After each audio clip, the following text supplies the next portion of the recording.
I think the tolerance level for this stuff is, I think people are kind of exhausted. Good. Good. But that brings us to our last question. Look at that. What is the likelihood and what kind of things are you going to be sued or prosecuted for?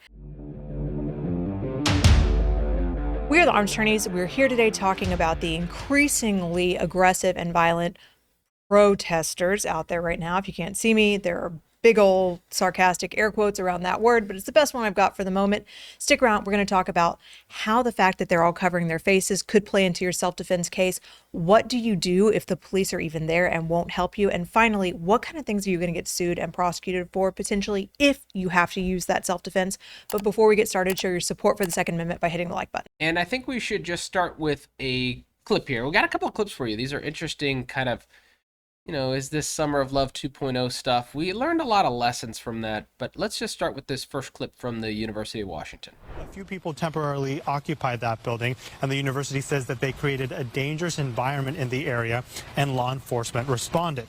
They say protesters who were covering their faces blocked access to two streets outside the building, including entrances and exits. The protesters also started two fires in dumpsters on the street, according to the UW. Campus police started to clear the area around 10:30 last night and then went into the building at 11. Around 30 people were arrested for occupying the building with multiple charges, including trespassing, property destruction, and disorderly conduct. All right, so we see this tactic back in vogue. Folks wearing all black, mask coverings, setting fires. It looks like, there's a ton of arrests out of that. Yeah. But, this is eerily reminiscent of 2020. It is, although I think that the appetite to tolerate it is lower now. I'm looking forward to that.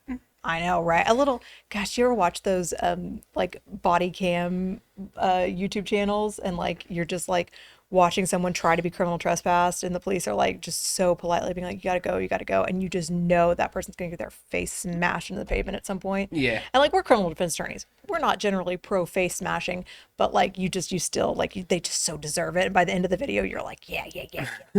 I mean, that's sort of how I think we're all feeling about these protesters right now. Yeah, but a question that kept coming up, and we got a second clip from you. This one is horrifying. It is. Because these are normal people being confronted with kind of some scary stuff. I want to talk about face coverings, but let's watch this second clip real fast. Back to the earth and kill yourself! Kill yourself, you old fucks! So are you gonna kill yourself tonight and be a good fucking boy? It would be so beautiful to see your bodies hanging from the trees, swinging back and forth. Are you gonna be submissive and drop fucking dead for me, babe? So there's no other way around it. We had to jump in a little bit. yeah, I guess from a strictly legal standpoint, saying the kind of things they're saying, in some states that's protected. In some states they have laws against that, but it's not the same thing as like an active "I'm about to kill you" threat, right? So they're working around the law a little bit. Well, it's criminals generally very dumb people, but they know how to kind of get around it. It's like, think about the scenario where you're at a gas station, some guy comes up and says, "Hey, can I have $5?" And you're like, and he's clearly menacing, and it's really a threat and a robbery. But if you go run and tell the police, "Hey, look, this guy tried to rob me," he's like, "Hey, I just asked him for $5." It's the same kind of. Give me $5. Right. Right. Not can I? Like that's the line for me too. When it's like, is that, are you just aggressively asking, or is that a command? Right. So you can imagine like they know. And then the other thing you kind of pointed out was these kind of conditional threats or these hypothetical threats. I don't like that stuff. If you do this, this will happen to you. Oh yeah. Yeah, courts don't like those, but I think those are all potentially actionable. These kind of hypotheticals, it would be so beautiful if all these bad things happen to you. That's probably more protected. That's pretty protected. Yeah, but here, let's keep going just for a little bit. Imagine if a rifle shot you in the head, you'd be so beautiful dead.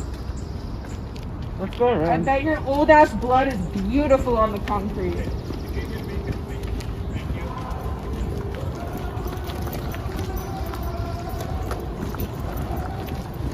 She's drunk. Nothing Get fucking happened right now. Kill yourself! Violated the Washington State False Imprisonment Law. Okay. You walked in prison because you ran into me? Let's not break a hip now. You look like you don't have a single thought in that mind. You just follow. Thank you. You guys have a good day. Peace. Don't try to rob your rat your joints. Kill yourself. So, what strikes me here is the police are like treating the elderly couple like they're the criminals. Right. Yeah, that's really disappointing. It's really, and like, they went to hear Riley Gaines speak. Yeah, like, this for a little wasn't, it wasn't Hitler's ghost. Yeah, I don't think we get right? into background on this. This was just an elderly couple leaving a Turning Point USA event in Washington, in Seattle, after having seen Riley Gaines.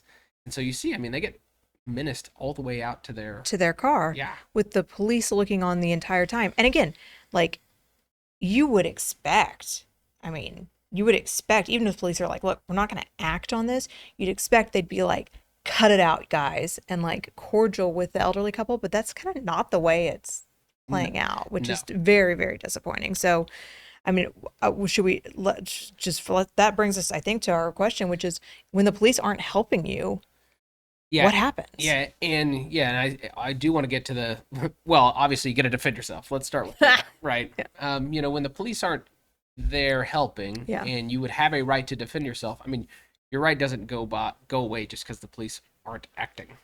No, but, right, I think anytime you have a law enforcement presence, the prosecution is going to be way more aggressive, because they're going to say, the guys who were trained to help you were there to help you. And if they didn't act, then it was per se, on its face, not reasonable for you to act, because they're the guys who are trained on when it's reasonable to act. I mean, that's the prosecution argument. Again, I wouldn't wait on police, especially not Seattle police with that kind of behavior. I can't wait on them, but that's the prosecution argument, which is scary. Yeah, inject, these situations are dynamic. Change the facts just a little bit. If the guy ran past the police real fast and tried to attack them and they defended themselves, right? All things being equal, I think that would be fine. But using force in response to, their verbal provocation alone. Yeah, words alone. Most states are going to say you can't use force in response to words alone. Right. But words plus something else? Words maybe. Alone plus being followed to your car. Yeah, right. I mean, there's something there. There's definitely, there are things there. But the fact that police are present and not acting is, again, like Richard said, no law against your actions. But I do think self-defense detriment in many, many circumstances. Not that it should be, but that it will definitely be argued. So, and that brings us to face coverings, right? Because that chills the hell out of me, those face coverings. Yeah, and it was more, the first clip, we saw a little bit about that. Second clip, it's very clear. And the first clip was like more N95s, which is like, are you a wuss or are you doing something bad? Sure. But yeah, total black face covering, when do people see those? They see those when they're about to get robbed, when they're about terrorist to get attacked. organizations. You might associate it with a certain kind of vest that YouTube probably won't let me say right now. Sure. But, the idea is anonymity. And a lot of states have laws on the books, and this was a big thing during COVID, and so I don't want to get confused. I want to make sure everybody's on the same page.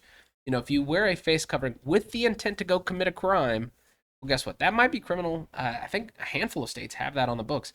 This can I carry while wearing a mask? Not talking about that, carrying in public generally okay. If you're carrying under your state's license, if you have constitutional carry, face covering doesn't remove your right to carry. Right. But these people, Lord knows we told enough people that during COVID. Yeah, but if you're wearing a mask with the intent to go commit a crime, well, guess what? Criminalized under that state's law. Now, when it comes to self-defense, we always have, and harken back to our three elements: reasonable, immediately necessary, and in response to a threat of unlawful force or deadly force. What element does this kind of face covering go to? It goes to your reasonableness, for certain, because, although a face covering doesn't make an action more or less immediate, right? But if you look at someone and you say, they are covering their face, and I can tell by the kind of face covering and their other actions from the totality of the circumstances, circumstantial evidence, right? I can tell from everything that's going on that their face is covered so that they can commit a crime and not be recognized. Like, when that crime looks like it's going to be against you, I think that absolutely makes your actions more reasonable. But again, who decides that? Yeah, it's not hardwired in the law. This is the consideration by the jury or the judge if they're the fact finder. And so it definitely goes into reasonableness. Did you think you were being attacked? I'd say person coming at you with a face covering, that tends to make that more likely. More likely. Yeah. So, Is it a factor that a jury would be allowed to consider? Abso-stinkin-lutely. And I think, I don't know. Like you said, early on in this video, I think the tolerance level for this stuff is, I think people are kind of exhausted.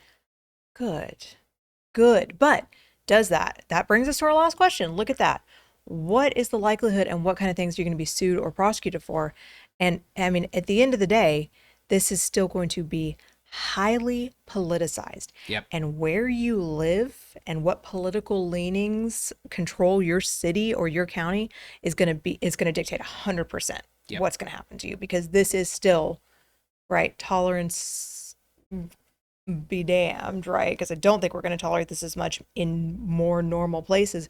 You might live in Seattle. You might not be in a normie place, right? But you might live in a place where there are big metropolitan areas, and those do tend to show up there. And so you absolutely have to take care of yourself. And you're going to see things like, if you shoot someone, obviously there's going to be a Rittenhouse style prosecution for murder and aggravated assault. But I mean, if you have to just present a firearm to defend yourself, you're going to look at things like, if they can charge you with a felony, if you're in one of those big cities that Richard just talked about, they will. And there's often felonies for presentation of the firearm, whether it be an aggravated assault that doesn't actually have any sort of injury, whether it be, like a felony deadly conduct in Texas here is a common one we see. Funny they didn't, try to go after Derek. He died, but the Derek Foster Austin Uber driver incident. Sure enough. It's crazy how those only go in one direction. It is crazy how those only go in one direction. But, and then, the civil suits are just, Richard and I've talked about this on the channel several times recently, are rampant. And anyone can sue you for anything at any time. We have an open courthouse system here. Now, does that mean it's a meritorious lawsuit? Does it mean that you're going to have to pay out damages? No, of course not. But it does mean that, generally speaking, in almost every jurisdiction in this country, there is no bar to the actual filing of the lawsuit. Even if they didn't even file it in the right place, you still have to respond to it and assert that to the court generally. So it is not good. No, but what we are, and it makes it, we always give these doom and gloom scenarios. I don't want to doom and gloom you. I'm sorry. No, absolutely defend yourself. Absolutely keep yourself safe. Yes. Is this a factor taken into consideration? 100%. But, there's a lot of lessons. We're going to be watching this very closely. It seems like things are not cooling off, but we hope you enjoyed this discussion. If you did, consider subscribing, hitting that like button, and help us fight the anti-2A algorithm by sharing this video. And please question and comment for us below. Until next time, we're the Arms Attorneys.